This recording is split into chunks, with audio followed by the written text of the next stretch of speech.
congofrance.com. Biso na bango, bango na biso na bango. Ekara molai. Congofrance.com, site ya Tolo Masola Danji, Masola Kitoko. L'internaute de Congo France, merci à vous. Merci également à tous les amis de Franck Stemai. Je vous dis toujours merci parce que vous êtes très important dans ma vie, parce que grâce à vous que je suis ce que je suis aujourd'hui, grâce à vous que je continue à faire ce travail. Sans vous, mesdames et messieurs, je n'aurais pas qu'à mettre devant vous comme ça, et grâce à votre fidélité, voilà pourquoi nous continuons, et votre soutien moral, physique, pourquoi pas matériel, nous fait également du bien pour faire avancer ce métier qui est très difficile, très compliqué à faire, mais quand même nous nous battons pour que nous vous présentons comme des émissions comme ça, de qualité, et ça fait quand même du bien. Mesdames et messieurs, comme vous le savez bien, la musique congolaise, ça fait quand même 2, 3 ans, 4 ans qu'on a dit que la musique congolaise est en baisse. Mais, étant que journaliste, chroniqueur culturel, je fais mes recherches, j'ai constaté, ben attends, s'il y a également des Nigérians qui font de la musique, s'il y a des Gabonais, des Ivoiriens qui sont en train de faire des montées avec puissance, également, nous ne sommes pas en bas, mais ce sont eux plutôt qui essaient un peu d'avancer et nous rejoindre là où nous sommes. Donc leur niveau commence à monter, mais nous maintenons quand même notre niveau qui est très haut par rapport à tous les Africains, parce que le Congo, bien sûr, c'est là où il y a les berceaux ou encore la matrice de la musique africaine. Voilà pourquoi aujourd'hui quand même, sans vous cacher, vous le constatez, aujourd'hui il y a pas mal de polémiques, bon pas polémique, il y a quand même de l'actualité. En Angola aujourd'hui il y a le roi de la forêt Félix Ouazekwa, Robin Omundibou, et tous les amis les artistes et musiciens, Ferregola, Fabregas, ont été bien sûr en Angola pour se produire, parce que déjà ça fait 5 ans que l'Europe ne reçoit plus la musique congolaise. Mais aujourd'hui, il y a aussi des artistes qui montent en puissance. Aujourd'hui, on va recevoir l'un d'eux qui est à mes côtés. C'est un leader de son orchestre. C'est un géniteur d'un album très bien réalisé. On a bien sûr le commandant de bord. Vous comprenez déjà de qui je parle. Il s'agit bien sûr de Monsieur Le Noir, Ambition, Gino Caporeggi, équaliseur, un gars qui se bat toujours très bien, qui ne baisse pas les bras, qui travaille et qui est toujours la tête haute, il maintient toujours bien sûr le cap. Donc voilà, c'est avec lui qu'on va dérouler quelques minutes que vous allez nous accorder, bien sûr, avec beaucoup de plaisir, mesdames et messieurs. Voilà, il est à mes côtés, à mon extrême gauche, il s'appelle Gino Caporeggi, un guerrier de la lutte. Bonjour Gino. Bonjour Franck Stemai. Ça va? Tranquille, à l'aise. Ouais, ça fait presque 3 mois, hein, tout le monde en était, hein? Donc ça a été un peu mais ça va. Hein? Non, mais on garde la pêche. Dans mon botte, il y a tout, internautes, tout, voilà, on a à Congo France. Donc c'est bien moi, Monsieur Le Noir Caporeggi, Brown Sugar, Hustle Ambition, premier fils. Bon, avec Franck Stemai, il y a une émission, donc avec Franck Stemai carré. Merci gentil. Mais sinon, c'est belé bouillon, mais vous avez qui vraiment joignable, c'est comme si on avait mes autres travail, bah clip c'est bien. Déjà on félicite par rapport à clip, il y a Olingo, une très belle réalisation. Ben bon, silence vraiment pas, parce que de Moussa Nabsou Salara, 2 fois entre les émissions ou les répétitions et les concerts, mais 2 fois P osa vraiment pas dans la émission, c'est-à-dire osa musala netinga osa ba clip bon bino tout peut senga que non mon cher album est bien, mais faut osa l'effort ou bien c'est ba vidéo pour ba découvrir. Alors toujours une critique par rapport à Yomo Repouzawana, le collé sur clip et un posso. Très belle chanson. Voilà, une très belle chanson, et ça là tout bien. Et Tisco d'abord c'est plein d'ango, mais clip est à la hauteur. Alors il fallait qu'on remédie les locaux là, qu'on bim ça moi 2 clips ou 3 à et puis il a promis au public que faut na refaire clip et un posso, et puis na bim ça donne en plein tournage. J'ai dû tourner 2 à 3 clips et finir un clip. Donc ils ont un penatant, et puis ça clip là salamoro makasi, ils ont un penatant, et on sait que nettement silence, et puis voilà tout est bon au lingo. Faut-il bon 207, ça doit aller à YouTube, mais très très bientôt aux ango na YouTube et puis voilà donc. C'était un générique. Générique voilà. Alors on a un peu Nathalie na liste nangai en tant que chroniqueur na clip ya olingo na moi sensualité pe makasi ya junior mon ambeto mo sermo boya na serviette pamba pourquoi ka ko tirer bat balanda clip parce que nzembo ya ngomozolo bana ngibele ya.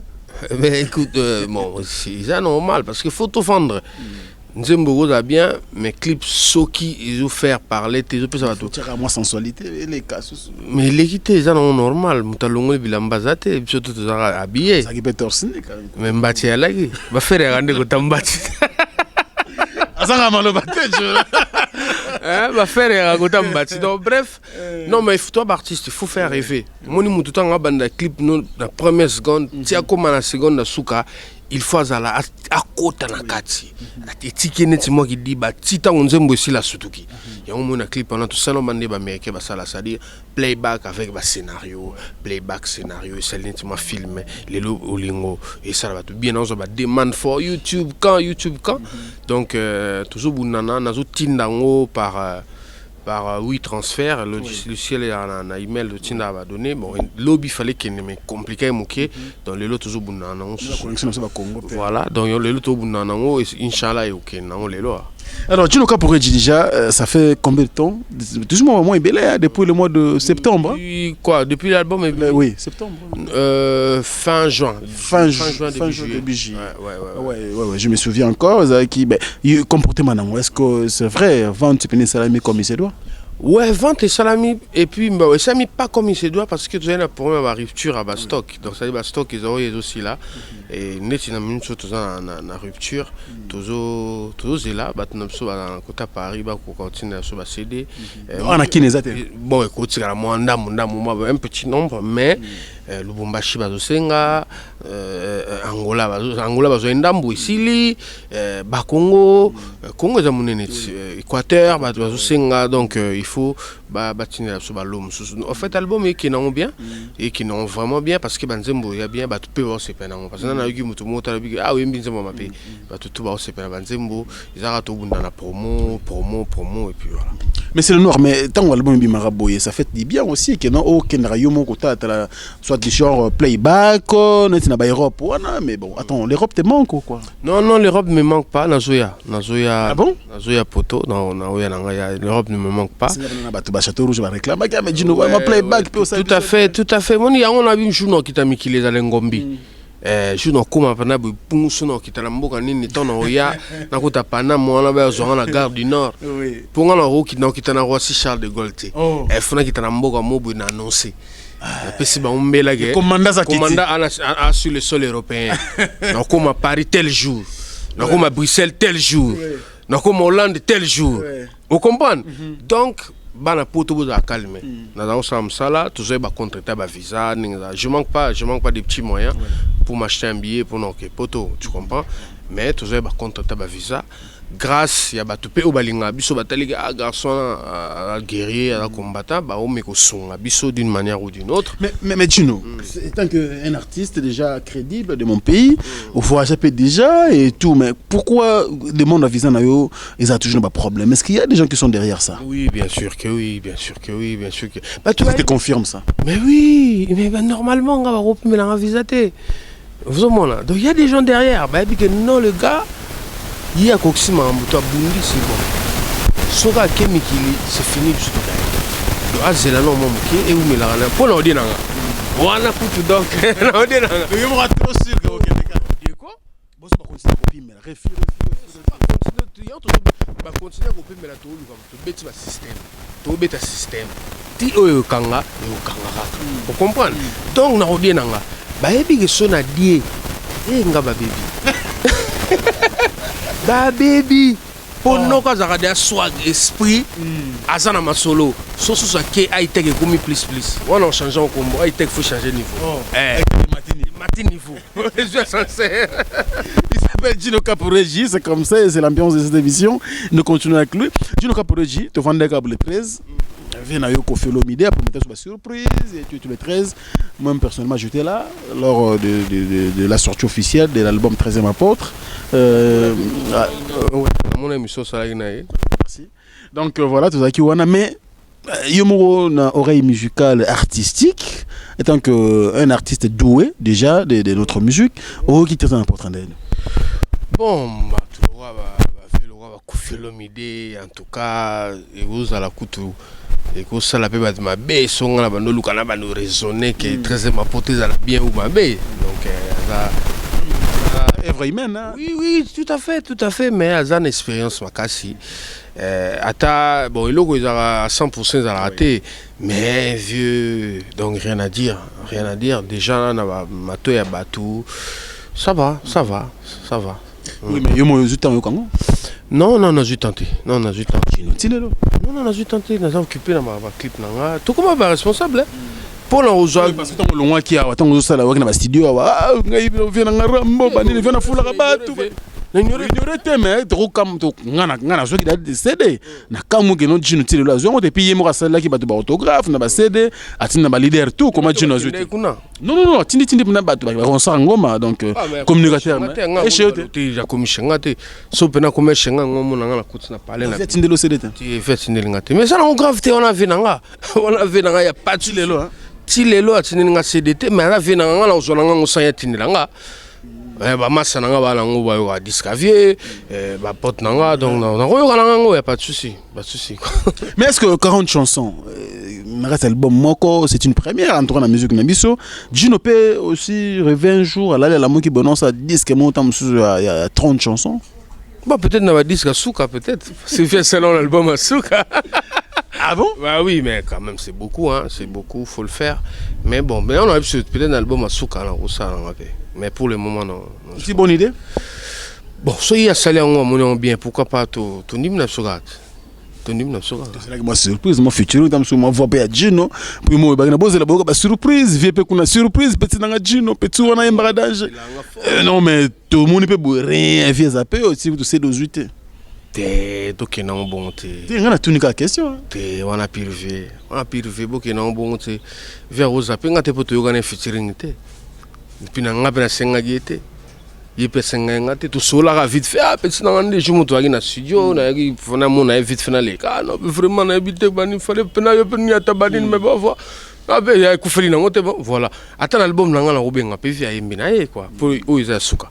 Nenga lobby parce que atana oya nga o mususu goya ata mo single mona o batevi ya o chata monini y a pas de problème contact na Kofi Central pe ndenge to bosola ke mo ba debi wana est-ce que Gino soki contact payé à Kofi Central aux la prière au Kende ko base la produit dans la maison Kofi Central. Ouais, ça dépend en clause, ça dépend de toi. Mon va faire des commis de motomo professionnel qui amateur, qui gamin tout ça là on sautait, tu vois, on a l'air dans boulot.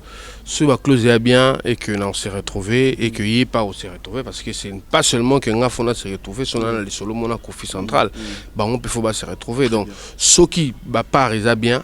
Non, c'est ça, c'est la boulot ya. Ya na ngote que so nenga mutu tout même matayo. So y na di solo mo boye qui na se retrouver. Yo pour se retrouver. Pourquoi na boye tout ça là? Pas de souci. Gino ka pourrait dire ça jeune moro ba toujours apprécier trop lelo ndimi pena ba charge na maboko ti obundi pe osali disque sili ti aussi la zo katana te c'est très bien mais est-ce que système o ba label yé to yebi ki na libanda de ba États-Unis ba Europe ezala na déjà que nos label artiste a produit artiste a propulsé avant biso pezala ki le ba fait na biso AVV Verkis a fula ba vie pe belé lelo on a ndenge esprit à nous les comélies est-ce que ba vie musique à Congo pena ba propulser ba petit na bango comme il se doit. T'es à mon boulot. Ah, il y a moi. Ah, toi, là-bas, mon mi. Ah, toi, là-bas, conflit, moi, Zangatina. T'as dit, on a le tout boulé, ma business, ou ça, le petit, va venir à bien et tout. M. Souto, et là, mon mi, mon boy. Donc, il donne un niveau impossible. On peut mon on peut pas appeler à job, mon sous à part Nganayo. Tu comprends? Donc, bicho, tout ça, on a moi, ma ramosa, un peu ma trop bas.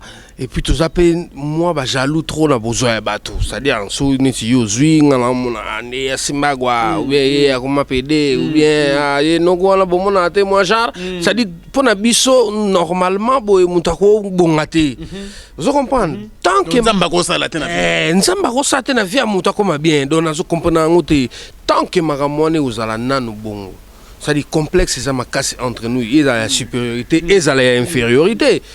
Ils ont pas si pour leader moya Congo a fungo la peine mutema a produire mutu solo. Moi je dirais même ils ont même pas ko fungo la mutema. Ils appellent que bah leader ya Congo bah excusez-moi bah ebissance sa business té. Très bien. Vous comprenez? Bah excusez-moi, ils ont comment non, ils analysent, hein, nous sommes en train de parler. On est en train de discuter. Pour moi, bah ebissance sa business té. Parce que nga nenaza boy si j'avais des moyens par exemple net ba JB ou Kofi ou Mututu na na monique étoile ya artiste moko boy parce que étoile a un talent mais peut-être qu'il a manqué moyen pour abimsa talent na yé na moni pe que soki na musée sur yé nga pe na ko retrouver ko se retrouver yé pas ko se retrouver donc ça là on passe à business neto sala abuni de la mukana tongo titola la tulukaka la ils ont pasteur, ils ont soda, ils ont sentinelle, ils ont biso tout comme na là. Donc ce qui comme moi ezaki et ko sala l'art na business andule na sala donc chaki mutema beti ke pecho lobi akoma pe millionnaire au lekanga mais rien comprendre donc so nga pik so kuta lekinga et ko sala bien bato ba lolo bakaki aye mutabimisa etel ata lelo akoma boye on est raison kaka chengai donc biso makamwana eza pasi chedi na Congo to ebi sens ya koluka l'art. Voilà. Voilà, si je pose cette question, mesdames et messieurs, j'ai une surprise pour vous. Voilà, vous qui nous suivez à travers le monde. Merci pour l'opportunité qui nous a accordé, bien sûr, par M. Josué Didi Dipumba, qui est donc le patron de Congo France. Papa na Joyce Dipumba. Merci beaucoup également au manager Boukson Boukassa Junior en Perrault. Merci à Prince Tumbonio. Merci également à Chico Kava, na Saint-Etienne. Je n'oublie jamais Keno Moukena, mes amis personnels. Keno Moukena, les garçons et Tindikiti. Merci également à Sam Loumangi, les patrons. Pourquoi pas Noël Okito Black Dedon, Salon Français FBS. Vous êtes très nombreux en train de nous suivre. Mesdames et messieurs, jeune surprise. Donc, on est dans la Djinobo, on a coûté chez Napalo, on a Gondo, on a vendu ici. Bon, il était de faire ces histoires, mais ils ont une émission spéciale Luanda parce que Bandeko photo tozonga batu. Notre le baron tout à l'heure on a une émission précédente que poto 5 ans yango ba mise ba kenda robetate ba production à la raté. Attention que Angola au peut obetela to le comme tout le monde Luanda et kangame na biso de à cause quand dit notre loba awa qui il y a complexe, il y a supériorité ou encore il y a infériorité. Tout ça comme on a ba guerre na biso bostoto na biso à Kinshasa comme ko kende na Luanda trop. Bando Luanda pe un jour ko kangame mutem bon OK déjà ta gaison à peine. mais c'est le Norobi. Avion direct. On a ouais, bakata biso déjà tag. Donc attention que musique a Congo beta sur na Luanda te to comment sous que no kini kaka à cause il y a la guerre na biso oyo eza ko apporter les biso elokoti alors nena yebo na yeli Djino Kaporeji invitation na yé payé il faut que nous beta na Luanda donc bande kwa Luanda ba moni ke commandant de bord voilà robi misana yo tanga yedenga ye longa na enveloppe kaki voilà. Donc, nous n'avons pas confrère, grand frère aîné, Djoko Kabengele. Donc, on a fait que nous avons chez eux. Non, mais voilà, c'est une surprise. Donc, voilà, tu nous as pour les gens, les invitations très, très, très bien réalisées. Donc, Bandogo et Luanda, on ne remettre jamais propre. Voilà, donc, Djino Kapore, déjà d'ici là, il faut que vous se présentez. Voilà, ça. Ouais, c'est le dernier par rapport à. Oui, pour nous couper aux visa neni. Nena zuboé, na passeport et coach na ambassade, puis si visa to tout ça musana na Angola. Donc au salinga bien merci. Donc so pena bolingo arabe bien, ndekono uti pena parler mais le kiosuka plan pour nanga. Ou l'accepter. Mais quand même, il faut souci d'habitude. Je crois que tu vas développer après. Et ça, les bisous bien. Djino Kaporeji bientôt dans Luanda. Je crois bien que Bandego va reproduire. C'est pas encore permis. Donc je crois dans nos prochains jours, Djino Kaporeji va se produire à Luanda. Mais cette année, en novembre. Donc si il y a en novembre, début décembre, Djino Rosala. Na Luanda na kati pena ba salo ya minene to yebi wana réaction au Djino. En tout cas, ça a un plaisir. Encore une fois, Franck Stema et les garçons bien. Et on a compris que tu as un impact sur Internet pour ta recherche ou la rater. Merci. En tout cas, dans tout le monde entier, tu as l'émission Franck Stema. Tobeb ça n'a pas esprit ne Frank Stema y a une invitation na ngaro il a payé so batindeli yo on a quoi mutajino te na mutajino wa beb c'est esprit vous comprenez Nicolo yo même bana mai na ngana ba Panama partout ba epsinga que non idéologie vandi ba to beb c'est esprit pour moni jalousie les trop ceux qui Frank Stema la ti chemise na bien au esprit baby yo comme qui jalousie donc beb c'est esprit Frank Stema y a une invitation donc il na Luanda nazo kende na kende ko solo na ba producteur iso bang sote que non disque ko nta so kangi na nous te réfléchir nanu tinda ba CD tekama na tinda ba CD pas sele manzombi tekama grâce à Diego Musique ngana jino caporeji messi vous pensez que oh ils ba fruit à commander d'abord normalement ils ont moto wengete la longa 2 ans et demi moto wengende vida kala na moto caporeji Nesungi, au coup de dimi parce que y a minene ko yana on. On comprend parce que talent ezali, bongo ezali, tout temps ça va faire. Et puis ils attendent na biso. Batu balinga te. Ou ils attendent na biso. Voilà, je vais te poser une question sans polémique. Mesdames et messieurs, vous nous suivez à travers le monde. Merci encore une fois de plus. Surtout la bande de Gonanga Djobour. Donc, Frank Stema est bientôt. Dans le barrage, bientôt, il va bien. Ah, comme tu peux là. Non, non, non. Dans le Moussala, un moment à Braza, donc on doit d'abord finir ici et puis se déplacer avec beaucoup de plaisir. Je suis le coordonnateur de Congo France à Kinshasa. Donc, il faut Moussala qui est dans nous bien avant déplacement. Donc, Djobour, en tout cas, Nabokasi, il y a Didier Chombo, petit jeudi. En tout cas, il faut inaugurer. Alors, ça la boîte, n'est-moi qui toque, on a Djobour, l'inauguration, on a Frank Stema, il faut quitter pour que ça mon kilipe nenge Moussa les salami merci pour na paye à Didier Chombo petit jeudi na nengo pensa ki penanga ba je me suis basé belé donc nous apporter chon on nga ça linga bien merci à Dame ces vidéos pour na quand même un message merci à Patuchi Nemu merci na BBC de Djobour bana basa ki toko bazo sala ba t-shirt pour yambara journaliste donc ça là moi kala tout ça les matin na habité mais en tout cas on devait Zakara salango mais tout en tout cas ça les m'a sauté comment moi rare comment aucun na ozongi mais ngeza na délégation ya mbi ça les bien merci na moka c'est bande kona et ça les biso beli passe bambongo na Djobour je n'oublierai jamais on est ensemble et puis on sera toujours ensemble Dino ka pour j'ai une question vas-y mon frère sans polémique mais tout kolanda awa mukie ninganaki héritier na Luanda le roi de la forêt na Luanda en tout cas pesi mobulu tout le monde surtout bande ko ya mbongi musique maison mère babi be écraser héritier. Est-ce que on a une musique qui est au Kenya? Yo zako bangate que yo poko na Luanda boye bande ko pa wenge BCBG et c'est pas coïncidence parce que production na Luanda. Est-ce que tu vas respirer, tu vas sortir, tu vas revenir entier te ozo nganda mundambo tu ozo banga noter que marambo pende mo kende bute chino bana mwanzoto. Bon en tant que premier fils na robangate pour na binda ko bien.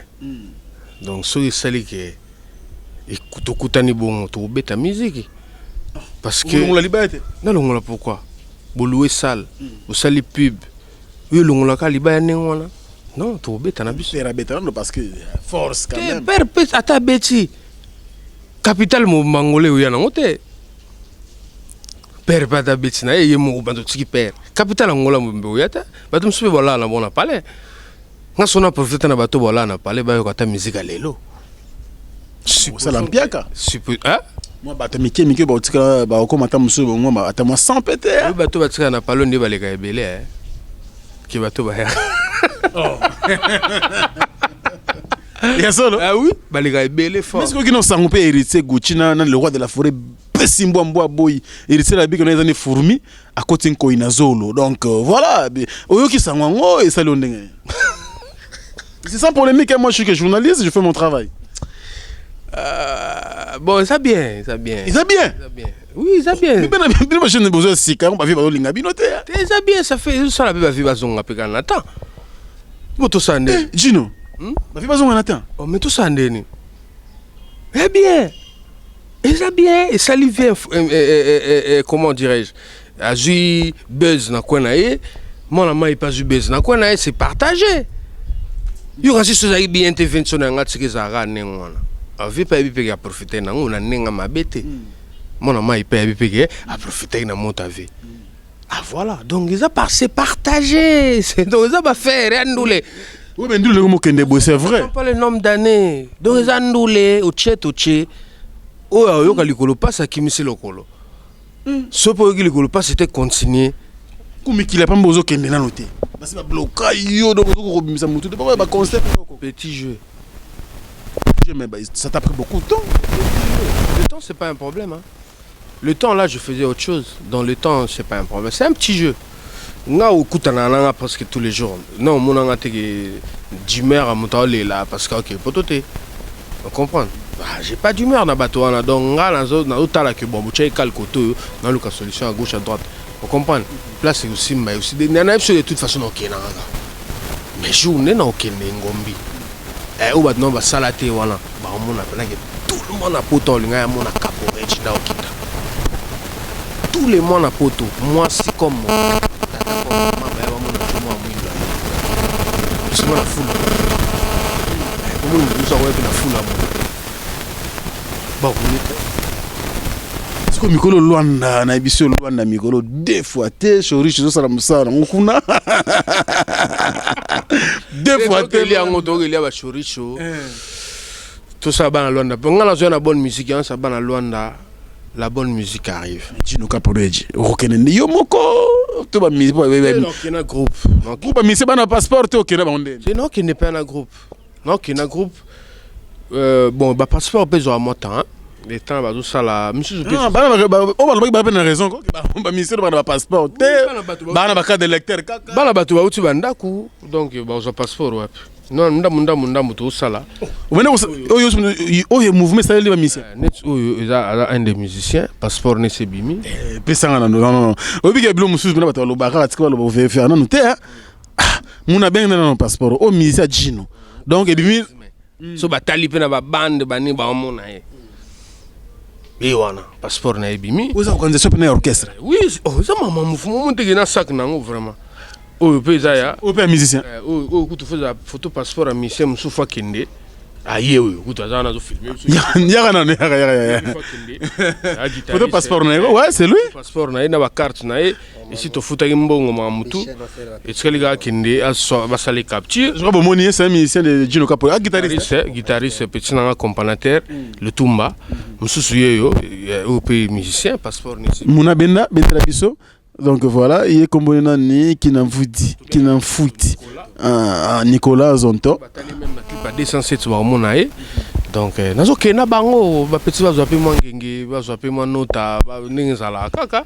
On donne la chance aussi aux jeunes parce qu'ils peuvent appeler ça chance. Donc, ba tu vas ba s'esprit. C'est pas facile d'avoir tout ce monde derrière toi. Les lots ba passeport y na charge na yo. Il faut ba kende ba vendre toujours yo mo fo bunda. C'est facile. Mais ça passe, mais bon, on le fait parce qu'il y a boulot, on a biso kolingam sala ou tolingim sala, tout tchaga volonté. Un jour, il va sourire. L'autre aussi sacrifié. Peut-être demain, ça va sourire. Quoi. On n'a pas de souci. Est-ce que les jeunes aujourd'hui ont de place? Et puis, ils ont bouger plus la musique à Congo. C'est bien ou encore ça peut nous causer encore du tort? C'est bien, mais tout soigner. Tout soigner, tout respecter, tout bien à bango, tout à gentil. Na public pe ou bazoya yamba biso bazoya kota ba concert na biso tout ça pe bien na bango pour que ma béate parce que biso moka to abusaka so pour moi peut ça nous confiance on te donne la main tu veux prendre tout le bras donc c'est pas ça donc on te donne la main prends la main. On reviendra pour avoir la date il y a concert prochaine déjà. Ou to code sango to pe sa date. Si vous avez un contact ngana eloka déjà yo ne lo yelinga boy siko semaine prochaine yo mo kam to pe sa ba date to ça pe affiche visuelle ou internet parce que na minto affiche ça déjà na Londres bambami na ba venu ça déjà mais dans la photo té parce que to na date té le wa Frank Stéma et Liviso invite to code sango à partir de la date de la réservation, tu as des date. Coïncider, tu vas porter pour moi, ça va j'aime beaucoup parce que nous, papa chéri, tu vas le 12 décembre, il faut mettre dans Luanda. Donc, si vous tapez ça, on va porter à côté sur la guerre, on est ma bête. Ça rien, il faut que ça peut baler mon pépé. Dis-nous. Baler pépé, tu vas kala, il faut que ça épargné, hein. Tu baler, tu vas quoi de baler bien. Il faut que ça peut que ça balance, c'est qu'il y a faire. Il y a nous les pères. Voilà, mesdames et messieurs, donc nous continuons. Merci à Junior Bonsangue, mon ami de l'Australie. Côté il faut qu'il me mette tour parce que comme Australie, Junior Bonsangue na momine Oriana Makindu. Ah non, génial. Non, quand tu bangela quand tu pototé parce que poto mobimba so kutane pena Gino donc na peso d'ambote donc Junior Bosangue grâce à France Stemai en direct. Merci beaucoup à toi, merci également à mes deux potes, donc là je pense à Tadi Katalai et puis Patrick Bompongo, merci à vous, merci à mon vieux Jojo Ngonda Imen la taille avantageuse, je n'oublie jamais bien sûr Karine Ambroisie et pourquoi pas bien sûr maman Fina Manda aux États-Unis, qu'on a eu beaucoup de plaisir, merci beaucoup à Médé Mackenzie et Lamba et puis Papi Mokiki. Merci à toi, merci également à celui qu'on appelle Fiston Bowell, Papa New Look. Ah, moi non bali. Voilà, Bogar na biso mora to ana New Look Fiston Bowell place Ali et bika on est ensemble. Dole la kanoko, dole la. Fiston Bowell, le message est arrivé, merci beaucoup à celui qu'on appelle Tertio Moukoumi, toujours en Belgique, Alain Dynamo en Belgique toujours et pourquoi pas la star. Merci beaucoup à toi aussi. La star, bien sûr, Fatou, Miracle, et pourquoi pas la Duchesse, et tous les amis qui sont là-bas. Jamais bien sûr, Anseluzolo, Bandegotou, Bangarabisokuna, et puis Djogo, Nabiso Makasi, Mikolo, toujours soutenir, Joël qui moi qui capot. Tu bêta qui bango aller à finale, tu oses au final au panel Bumbashi, tu suis en haut, tout à la scom ambachan, pour te dire, tu as ça. Joël qui moi qui capo, merci beaucoup à toi, merci pour les soutiens et ça nous fait toujours du bien. Donc voilà, merci beaucoup à FBS Salon Francis, toujours à Londres et ça les biso bien. Voilà, Gino Caporeji, au une émission spéciale pour te dire non, la chance doit être donnée à tout le monde. L'opé Luanda wana. On esprit ngana Caporeji pour mes fils. Moni batutu badana Luanda bana nzala ya mona papa chéri. Bamoni batutu bamoni batutu balanga bamona siko musique high tech ça dit son bosoto basengi c'est babutu bani tout no ba plan ngana beta tout na beta commandant de bord na beti ba plan ngana niati po yango ne ba musique papa chéri aussi mbate bon bago senga pe roi vous so bana Luanda basengi na beteli bango qu'est-ce tu veux Gino ngana nyoka mapona banze mona na perda ba carburant na perda ba énergie na perda ba mais yote mais cause à payer en haut mais bref ça vient na biso to beta ngo to en a droit lo apere ça moi na surtout pour mes fils azo mi kara via mes fils à l'empela tabimara mutali boso la botikile ba pour misa wenge 4x4 ah misa wenge 4x4 binadama tutu kaloji pe misa wenge 4x4 bima kuna biso ndeto bima na BCBG Mtako sauté, tout bête à calcul simple, tout qui n'a pas été gauche à droite. À l'impe la sortie du Wenge, musique à 4x4, tout terrain. Que je salue mon vieux Tchakou Lenda, na PC Motabi Petina le là fort. Kalukemba Edem, Emelia Nengamoko. Bon Shengeng. Shengeng, mon abina d'amena abimsi CDT. Comme ça c'est des problèmes, mais. Tchako? Alors c'est pelaté soit avec toi le bigo nous a cédé à programme T. Ah c'est pelaté la pas CRF ma musicien. Ah c'était mai. Keba toi. Il faut céder. Ah CD bimi. Il était comme na iTunes. On comprend. Il était comme na ba Deezer, c'était comme na ba Spotify. On comprend ba nzembo lo ba dubidu evandisi masolo ba nzembo lo ba mposo evandisi lelo olingo. Ya. Pour mes fils ne ba deuxième baoya ba deuxième baoya ba troisième ba nakangi jeti singa mulai mes premiers fils est-ce qu'on peut sa chance peut la minute après un post album passe en or na calcularete mais moi chance ta que frère sur la chaîne ko na chaîne bon chanteur grand chanteur amboka o emba ba mboa isimba bani tout cela ba emba blog simba ba pipiu na ba minerte tout ça ma grand garçon s'il te plaît. Mon bateau a une invitation Angola qui n'a pas bateau. Ah, c'est le passeport, on n'a pas problème, non. Franchement. Ils avaient dit nos cas pour Reggie, mais cas pour Reggie, Papi Chama. Na petit nangai, la vie continue. Eric Osebande. Banata Panamba, c'est pelaté vient à un swag, boya sola, maman, motomobo. Bref. Ça peut dire que, comme on peut ma sola, c'est. On a eu 288e fils, bah, on a eu. La troisième. T'es 288e. Voilà, Gino Caporeji, et ça, il bien été, vrai chéri, na potoana, le roi, il guette, c'est la femme selon le cœur de l'éternel. baotala biso baza vraiment belé. Alors yo sala bango bien te soki le to kaboni pe awa sans pourtant to kata moi olingo moi condensé ouais ça biso bien ouais ah le roi guitariste pas zawana ah mon dieu ah beta nete yo moko au grand rapé oh c'est très bien c'est vraiment un artiste donc il faut féliciter merci beaucoup na bande ko tout ba olanda biso avec beaucoup de plaisir merci beaucoup donc tout ça vraiment ensemble là donc boyebi ke papi mokiki ali et puis na bosani pété bande ko tout ba soutenir Franck Stemai à travers le monde. Fanny Bongende, merci de la part de Cédric, mon artiste. Non, de la part de Cédric, parce que yo Fanny Bongende nous en a charge à Cédric, mon artiste. Ça, oui. Il faut prendre donc temps avant de chaque semaine du moment 200 pères à parler, ça l'est bien. Fanny Bongende n'a papa n'a biso na pesi binombote. Bienvenue Yaba. Bienvenue Yaba. Donc vraiment beau soutenir Cédric, mon artiste, c'est un garçon courageux et donc ça la biso bien, merci beaucoup. Également donc on a battu tout balinga Franck Stemai, vous a vraiment belé. Bote la biso avec beaucoup de plaisir. Château Rouge mobimba na pesi bino mbote. Vous a vraiment belé et ça biso bien. Alors tout cas, moi barumba parce que on a na loba souté to solo o fato solo ya mama yangola. Siko pena jino ya sanze la biso moi olingo, moi mposo, moi donc quel biso na barumba ça biso bien.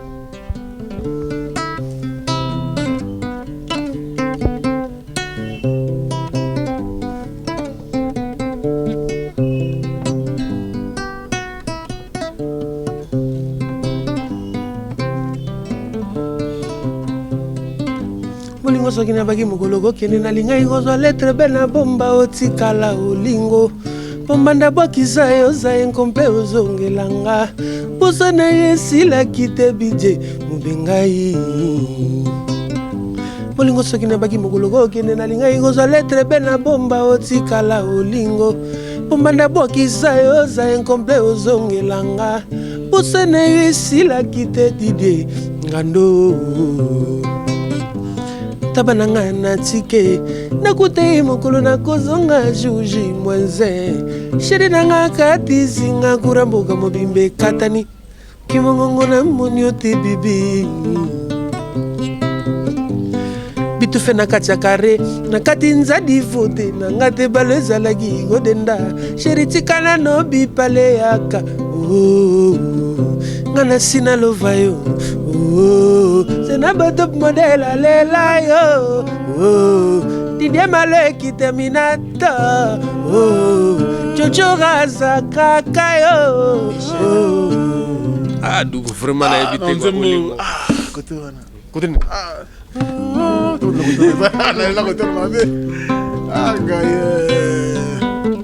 Franck Stemai lovayo Papi Chama kakayo Erike Osebande Chet Feruzia lovayo Benedolce Festival Pourquoi empoisonner maloba na ngai Amoureux donc tu vas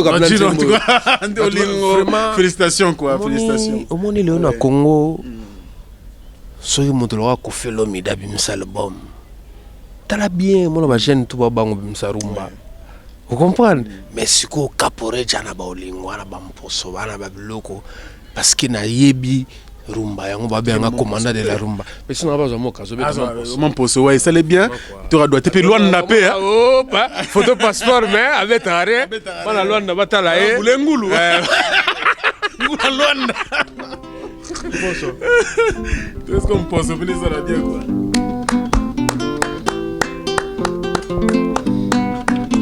Mamwanye mamere lipasa bambongo tatanzambe kito mona makambo jera zalinga tendo likolo atona moto jera bona chuba motonga nasina longo likwanga makasa lipasa bona lia musuni musuni ya ndenge nini musuni ya mafute madesu ya ndenge nini madesu basoda shiraga mati musuni ya megeze kuna yanga ye Franck Stemai yaga mati musuni ya megeze kuna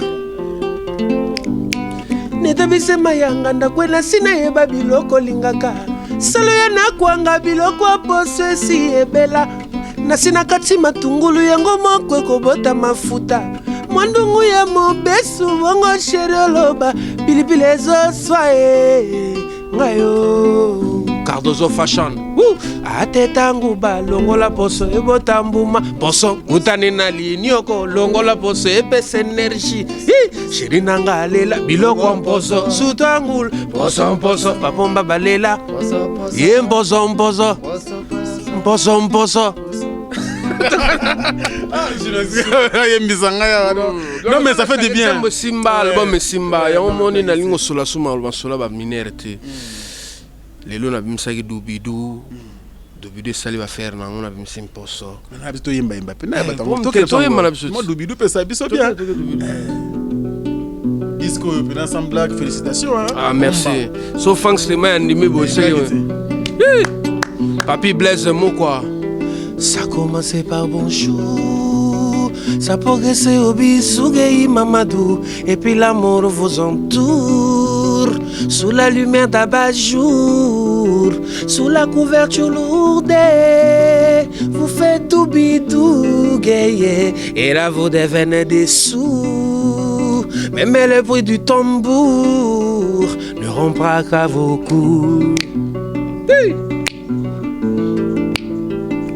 Est-ce que yebi ke modema mona eze komalango e motuka mazinda e comme disanga ngomba tena 5e vitesse Franck na mela pe crise cardiaque malembe première vitesse qui m'a boulouti ata attraction nzoto mobimbe vib tokata nzembo so ezui trophée sege est-ce que yebi ke tu continues nzoto mobimba e nzoto mobimba e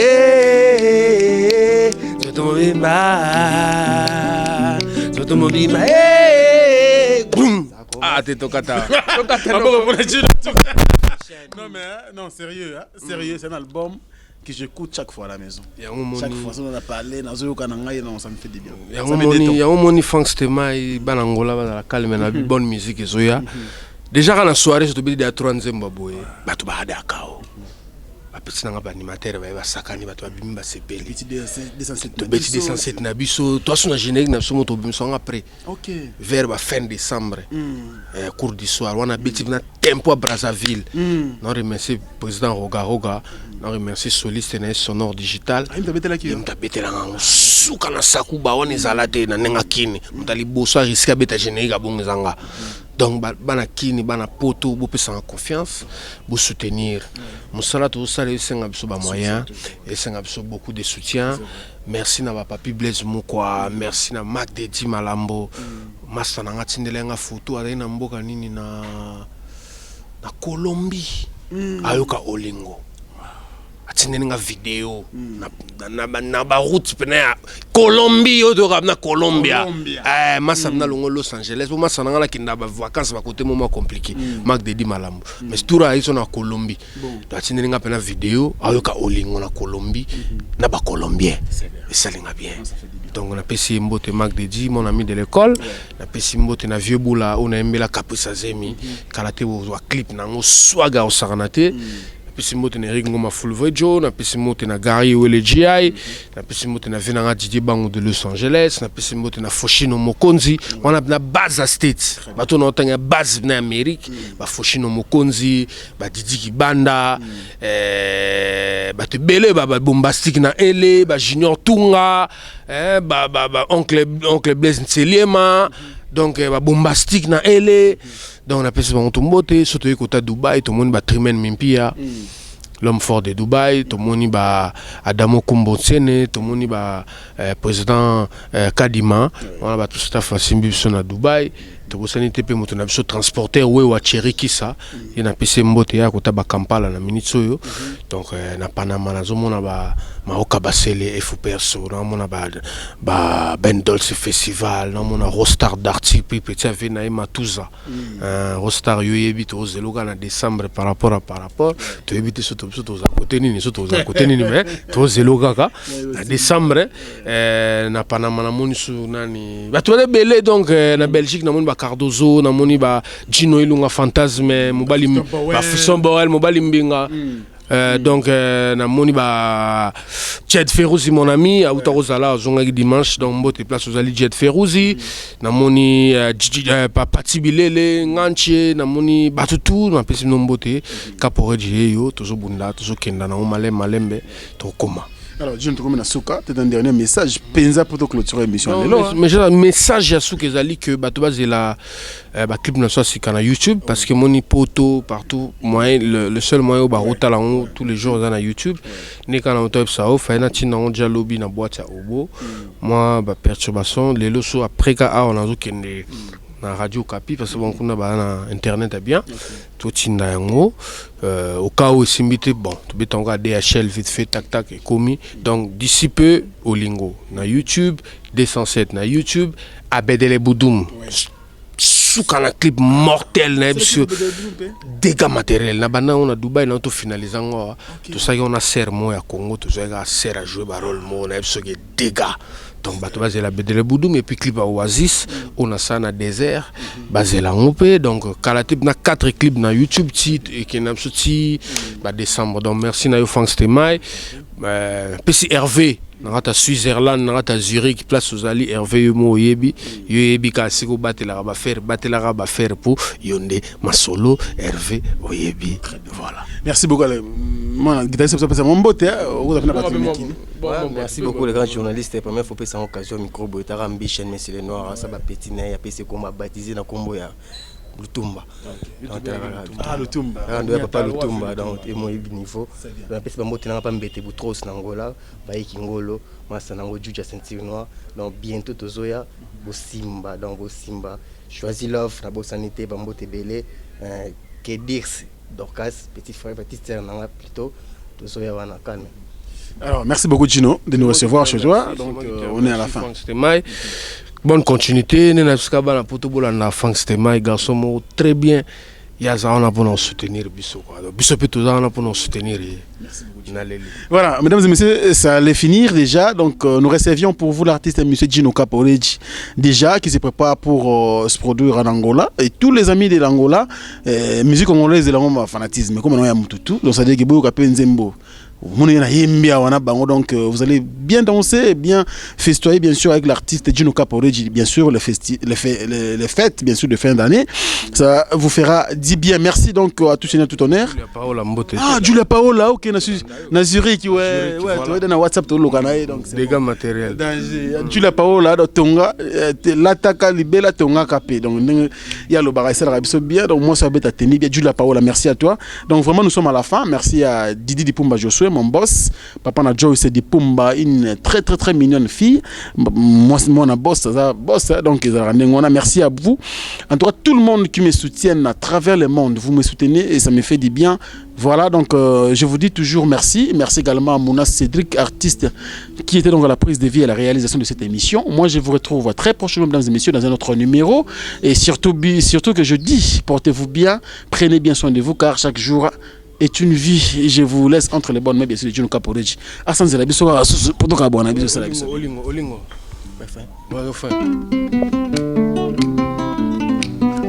Didier Bango, Los Angeles. Oh, Congo France, site il y a solo, il y a soin. Congo France. Tabalanga na tike. Oui. Congo France na biso. Didi Dipumba papa. Didi Dipumba wapio. Oui. Trois fois boss nanga. Nakute mukolo na kozonga juji mwanze. Shiri nanga kati singa kuramboka mobimbe katani. Kimongo na monyo te bibi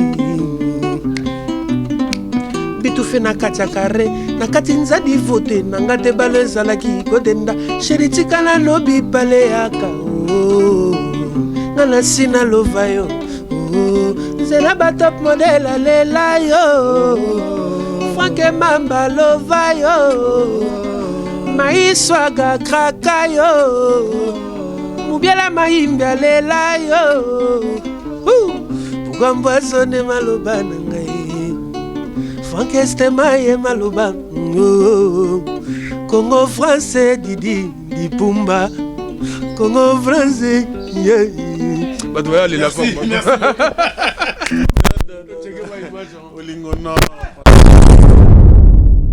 France biso na bango bango na biso na bango ekara molai France.com site ya Kolo Masolo ya danger masolo ya kitoko